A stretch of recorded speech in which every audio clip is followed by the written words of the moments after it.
हम्म, जय हिंद मेरे प्यारे दोस्तों, कैसे हैं आप लोग। उम्मीद करता हूँ आप लोग बहुत बेहतरीन होंगे। स्वागत है आप लोगों को हमारे चैनल पर। ठीक है।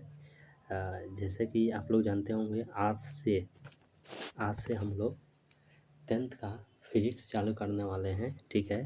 जिसमें ये पहला चैप्टर हम लोग स्टार्ट करने वाले हैं। ठीक है। पहला चैप्टर हम लोग, जैसे कि आप लोग जानते हैं कि हम लोग पहला चैप्टर स्टार्ट करने वाले हैं, जिसका नाम क्या था, प्रकाश का परावर्तन। ठीक है। अब प्रकाश का अपवर्तन, ये दो नाम है। ठीक है। देखिए, मतलब दो चैप्टर ही हैं। हम दोनों चैप्टर को एक साथ में ही पढ़ाने वाले हैं। जैसे कि प्रकाश का परावर्तन और प्रकाश का अपवर्तन, दोनों को साथ में हम पढ़ाएंगे। जैसे कि फिजिक्स में हमारा लगभग 6 से 7 चैप्टर हैं, जिसमें से मैं नाम बता देना चाहता हूँ कौन कौन से चैप्टर आप लोग इसमें पढ़ना है आप लोगों को। ठीक है। पहला, ये मैंने इसका पीडीएफ नहीं बनाया, नहीं लिखा है हमने, ऐसे बोल दे रहे हैं कौन कौन चैप्टर है। ठीक है। एक आपका चैप्टर है आपका प्रकाश का परावर्तन, और दूसरा चैप्टर है आप लोगों को प्रकाश का अपवर्तन, यानी परावर्तन अपवर्तन। ये दोनों चैप्टर मैं एक साथ ही पढ़ाऊंगा आप लोगों को। ठीक है, इसी चैप्टर में। ठीक है। दूसरा आप लोग का चैप्टर का नाम है मानव नेत्र तथा रंग बिरंगा संसार।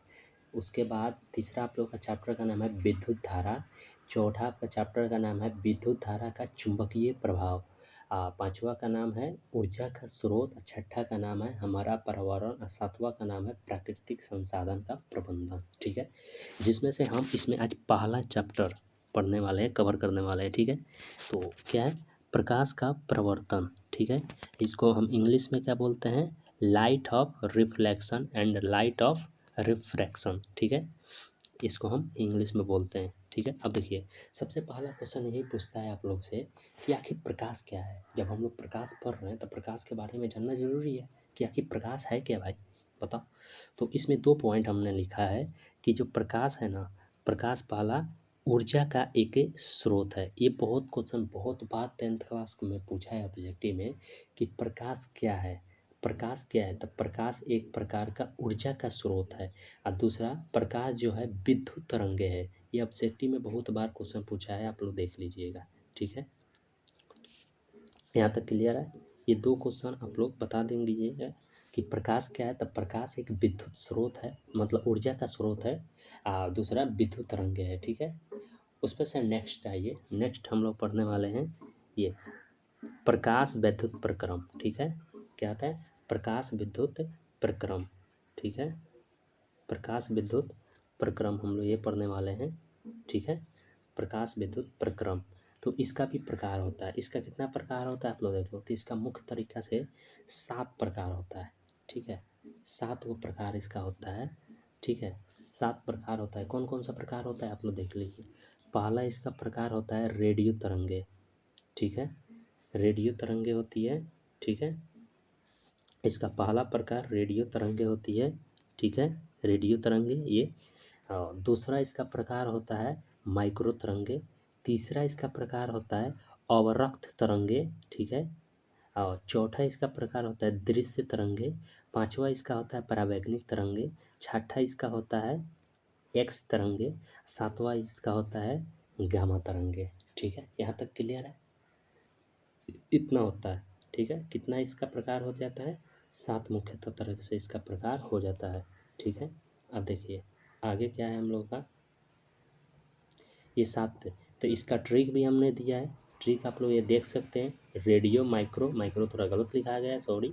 Radio micro, I love you, X, X ray, gamma. ठीक है।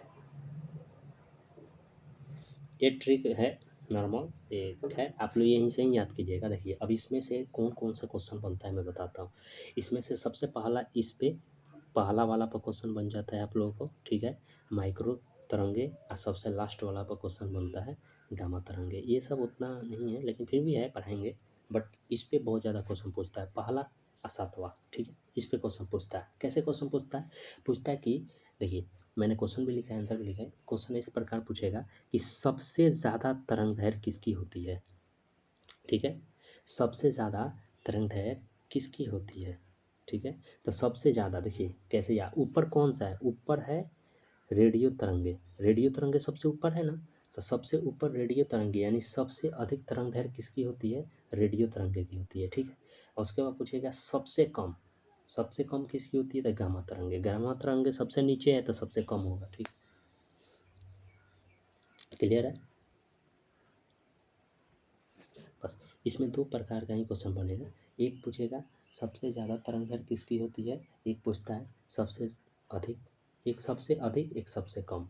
ये दो क्वेश्चन पूछता है। तो सबसे अधिक पूछेगा तक रेडियो तरंगे और सबसे कम पूछेगा तो गामा तरंगे। क्लियर है यहाँ तक?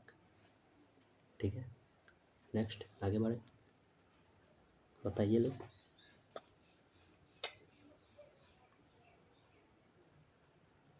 आगे अब हम लोगों का है ये,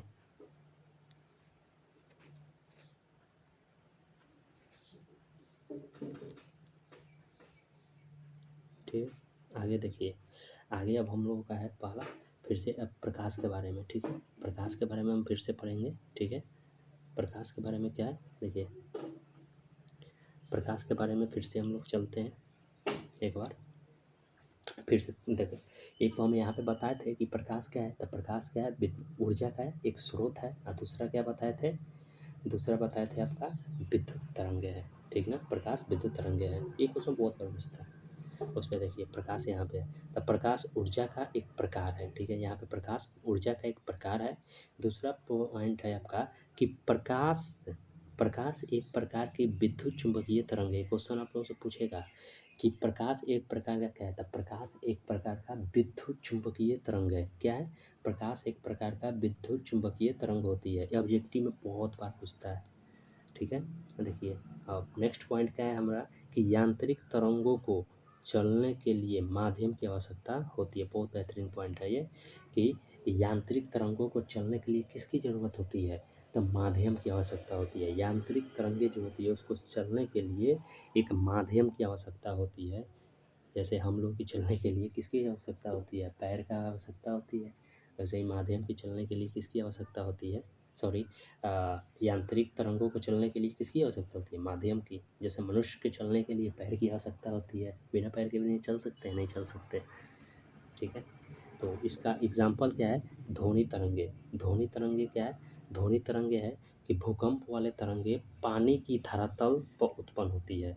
जो ध्वनि तरंगे हैं, जो ध्वनि आप लोग जानते हो, ध्वनि जानते हैं, जानते होंगे, नहीं आगे पढ़ाएंगे, चैप्टर है इसका भी बहुत बेहतरीन। ठीक है, 9th में डिटेल में पढ़ना होता है, तो आप लोग पढ़े होंगे तो मालूम होगा 9th में ध्वनि तरंगे। ठीक है, तो ध्वनि तरंगे क्या होते हैं, भूकंप वाली तरंगे पानी की धरातल पर उत्पन्न तरंगे होती है। जो ध्वनि तरंग होती है वो भूकंप वाले तरंगे पर पानी के धरातल पर उत्पन्न वाली तरंगे होती है। ठीक है, यहाँ तक क्लियर है? ठीक है, यहाँ तक देखिए, एक बार हम देख लेते हैं पूरा। पहला क्वेश्चन पूछेगा प्रकाश क्या है, तो प्रकाश क्या है भाई, प्रकाश ऊर्जा का एक स्रोत है। ठीक है, दूसरा प्रकाश एक विद्युत चुंबकीय सॉरी विद्युत तरंगे है। ठीक है, और उसमें से हम पढ़ेंगे प्रकाश का वैद्युत प्रक्रम। ठीक है, प्रकाश का वैद्युत प्रक्रम कितने प्रकार के होते हैं, 7 प्रकार के होती हैं। कौन कौन? रेडियो तरंगे, माइक्रो तरंगे, औरक तरंगे, दृश्य तरंगे, पराबैंगनिक तरंगे, एक्स तरंगे, एगो गामा तरंगे लास्ट वाली। क्वेश्चन पूछता है सबसे अधिक तरंग दैर्घ्य किसकी होती है, तो ऊपर वाली की होती है। ऊपर वाली कौन है, रेडियो तरंगे। ठीक है, अब पूछेगा सबसे कम तरंग दैर्घ्य किसकी होती है, तो गामा तरंग दैर्घ्य की। ठीक है, किसकी होती है, गामा तरंग दैर्घ्य की। ठीक है, इसकी नेक्स्ट उसमें से क्या है, रिवीजन करा दे रहे हैं। उसमें से आप लोगों का क्या है, उसमें से ये है फिर से प्रकाश। तब प्रकाश ऊर्जा का एक प्रकार है। ठीक है, प्रकाश एक प्रकार की विद्युत चुम्बकीय तरंगे होती है। यांत्रिक तरंगों को चलने के लिए माध्यम की आवश्यकता होती है। और ये जो एग्जाम्पल है भूकंप वाली तरंगे पानी की धरातल पर उत्पन्न तरंगे होती है। ठीक है, तो आज के लिए बहुत छोटा ही क्लास रहने देते हैं क्योंकि आज पहली बार क्लास है। ज़्यादा पढ़ा देंगे तो शायद दिक्कत हो जाएगी आपको भी, हमको भी। हमको तो नहीं होगा, हम तो पढ़ा ही देंगे, लेकिन आपको इतना का नोट्स आप लोग बना लीजिएगा। ठीक ना, और आप लोग चिंता मत कीजिए, मैं कोशिश करूँगा पूरा 9th 10th का साइंस पढ़ा देने के लिए। ठीक है, पूरा बेहतरीन तरीक़े से। बस आप लोग पढ़ते रहिए मन लगा के। ठीक है, तब तक के लिए टेक केयर, बाय, मिलते हैं कल फिर। ठीक है, जय हिंद, जय भारत।